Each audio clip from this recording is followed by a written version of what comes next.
Hello and welcome to There's No Business Like, a podcast where friends and industry colleagues explore topics and interview leaders in our industry of professional theatrical touring. Hi, everyone, and welcome back to There's No Business Like. I'm Katie Traska-Miller with Michigan Maven Creative Associates in Midland, Michigan, and I am here today with my friends Danielle. Oh, hey, it's Danielle Van Hook from the Alden in McLean, Virginia.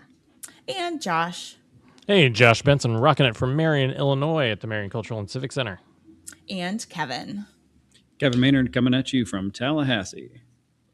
Hello, everyone. Welcome back to the pod. We are just going to do a quick check-in today on the booking cycle. We are in the middle of finalizing contracts, shows for our 26-27 seasons, and we really haven't talked a lot about booking and how it's been going as of late. So we want to just do a quick round robin check-in, talk about how it's been going, talking with agents and artists, contracting.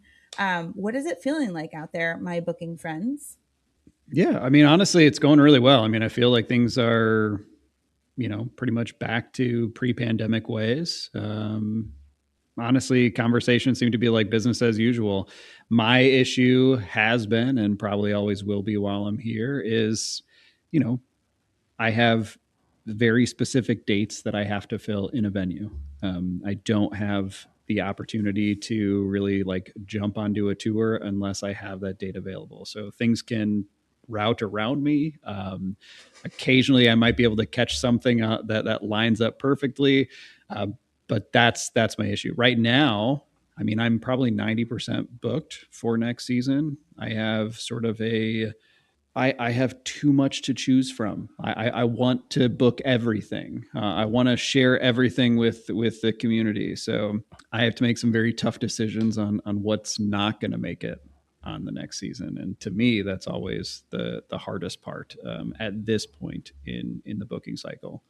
But that is a very different approach than what Josh is doing at his venue, because in 2 weeks, once I finalize the rest of the season and start shopping it out and announce it, I'm done on that booking. And then I'm starting on the next one. As Kevin said, for me, it's a constant booking cycle. I literally just confirmed a date for June of this year. And I just confirmed 3 dates for July of this year. And we'll be announcing those within the next couple weeks. Turn and burn. Let's do it right now. What you got? You heard it here first, folks. At the same time, I'm also booking out for both February. I just confirmed a show for February of 27, and then working on a confirmation for a show in fall of 27 currently. So into the following season already. So, Josh, I was just about to say that the idea of, booking a show for June right now, that scares me. For me, it feels relatively like business as usual, as normal is. I don't know, just what does that even really mean? But the thing that I think has been a lot different, I don't know if it's for me or across the board, is it feels like we're at the moment of, we've been talking about how vertical video and social media video is important, but that's become more a part of our booking process, and knowing what assets are available at the time of booking and having conversations about the kind of social media video that we want from them ahead of time, and when, and what we're going to do when they're on site, and being a lot more really making that a much bigger priority, because it's how people are seeing shows and it's how people are getting excited about them.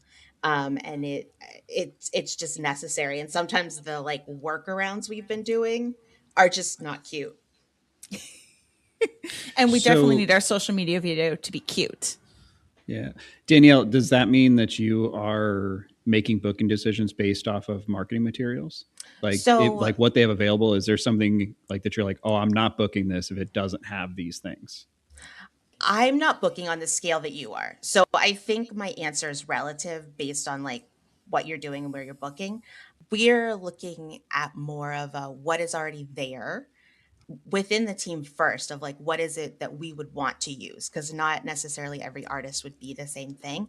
And then having conversations with them after booking, maybe beforehand, of just like a little bit more, not hand holding, I don't want to say that, but just being very specific and like talking people through exactly what it is that we want.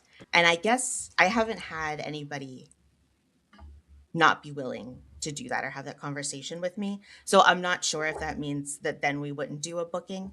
Because like I said, like I'm not doing that much volume, right? Mm. We're doing a more of a like, if we can pre-plan it, it's a lot easier type volume, if that Cool. makes sense. Yeah. Yeah.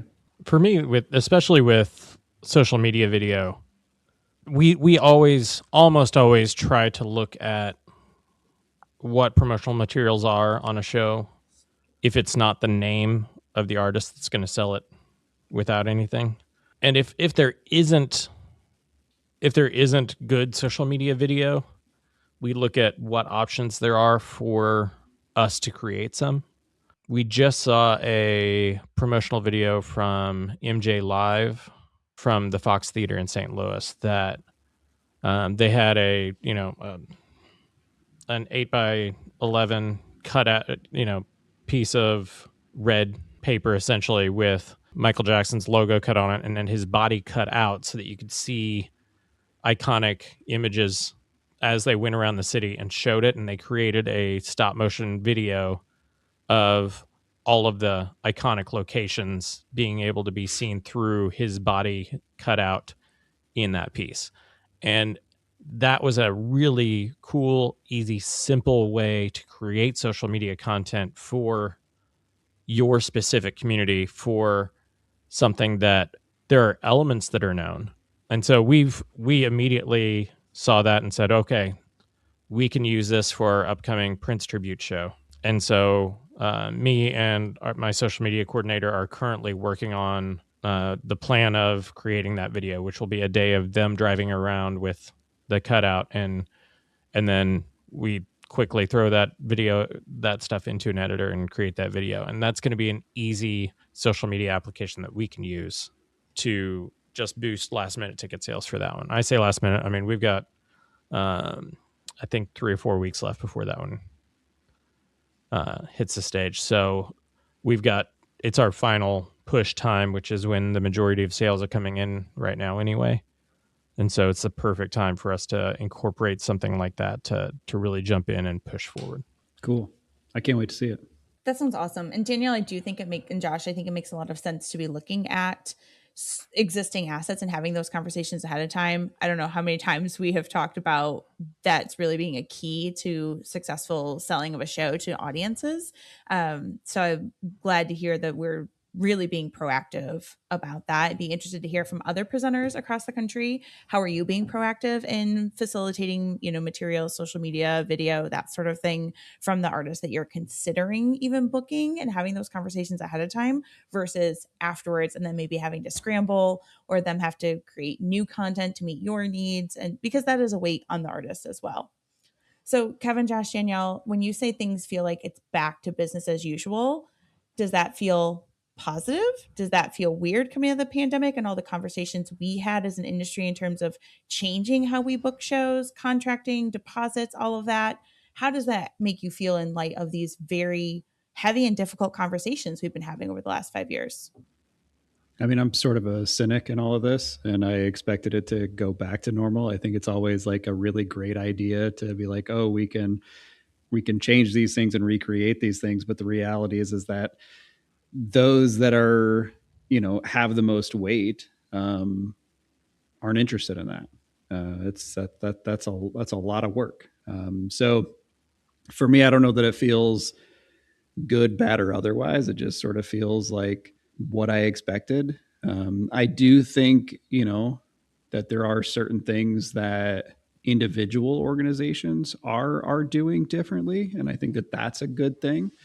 I don't know that we're seeing that as an industry as a whole. But I do know that some organizations are making some changes internally. We're one of them. I can't exactly talk to them. We can talk offline about that, but there's some changes that are happening, I think. It is very rare that I have any offer go out that does not include a back end that adds profit share in some way, whether it's a bonus or a back end split with an artist.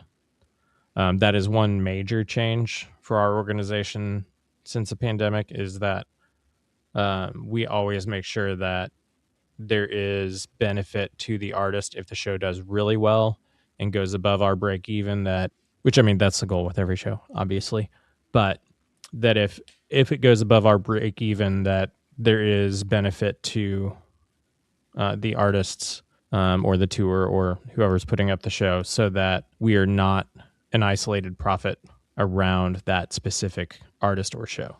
The thing to kind of keep in mind around this conversation is that we're asking, is it, quote, back to normal with the people that are still here, with the organizations that survived that shift, and were able to get back to doing what they do with like any amount of staff. And a lot of organizations pivoted and became like sort of more arts and education type organizations. And I think that there's, as we've gone to conferences lately, I mean, it's been like a third new people.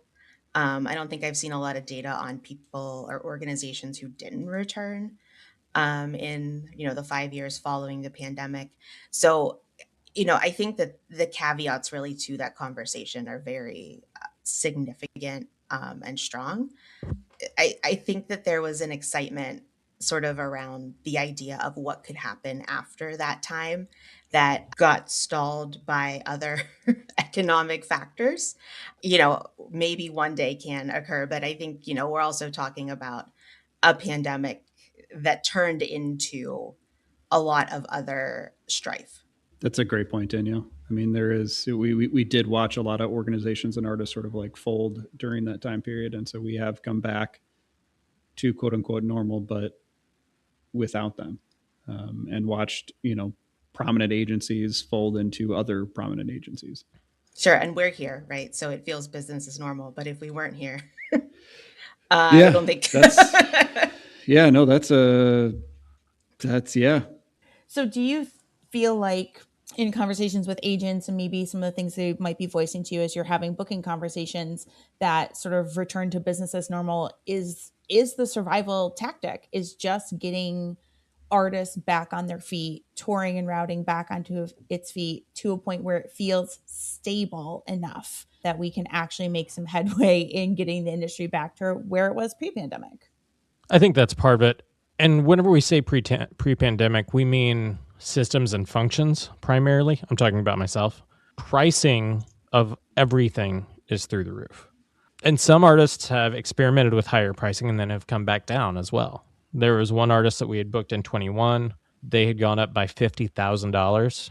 And now I was asked to make an offer for the exact same level that I brought them in for back in 2021. You didn't bring them up? You didn't bring them back for that $50,000? I did not bring them back for the higher cost, no. Interesting. The math just didn't work there for some reason. Yeah, that's and I think that they found that they had priced themselves out of the market. And so there was a market correction there. But the other thing that I'm both surprised with in some ways is that even with visa issues and current political state of the United States, I'm not seeing a lot of international touring groups that have decided not to come to the United States. There are a handful that like announced it, but overall, I don't think that has been a big change. And that was a big surprise to me. I thought that with the threat of change in visa costs and current political climate, that we would see a big change in what was actually touring to the United States. I'm not saying that we haven't. There are a number of countries that will not be able to get their artists will no longer be able to get visas here right now. Yeah. And those are most likely, especially in this political climate, some of the voices that we need within this country right now from an art standpoint. However, I do a lot more commercial than anything else, and international commercial artists are still coming in the same way that they were before. Yeah, I think those ones that have those built-in infrastructures that have been doing it for years are definitely seeing that. Some of the smaller ones are having some difficulty. I'm not saying that they're not coming in, but it's taking a hell of a lot more time and a hell of a lot more work. We're working on 2 right now, and one of them, because of sort of like our updated banned countries list is becoming a real challenge. But Josh, very similarly, I thought we'd see more of that. I thought we'd see more people being like, yeah, we're not doing this. I've seen it from smaller artists that have been like, I'm not doing the United States right now. But from the larger ones, I haven't noticed a difference in that. I also wonder if there's new art that would have been coming in that is no longer coming in that we don't know about because the decision's made with that, outside of that conversation. I do think that we are seeing like the market correction that you're talking about, like price wise, and I think for some folks it was the right thing to do, and for others, I think that they saw an opportunity to maybe make some more dollars. But it's a challenge.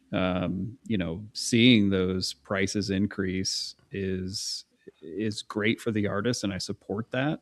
It is a challenge for us having to try to make up those costs elsewhere. Because while we want those artists to make a living wage, and I fully support them charging more, I can't really charge more on a ticket price. My things are sort of fixed there because my people buying the tickets are fixed in some of those ways. We can there's some leeway there, but that is the challenge that I'm seeing. Yeah, on my end, I think what's different is a lot more, I don't want to say reliance because that's not what it is, but a lot more creativity with projection and digital image.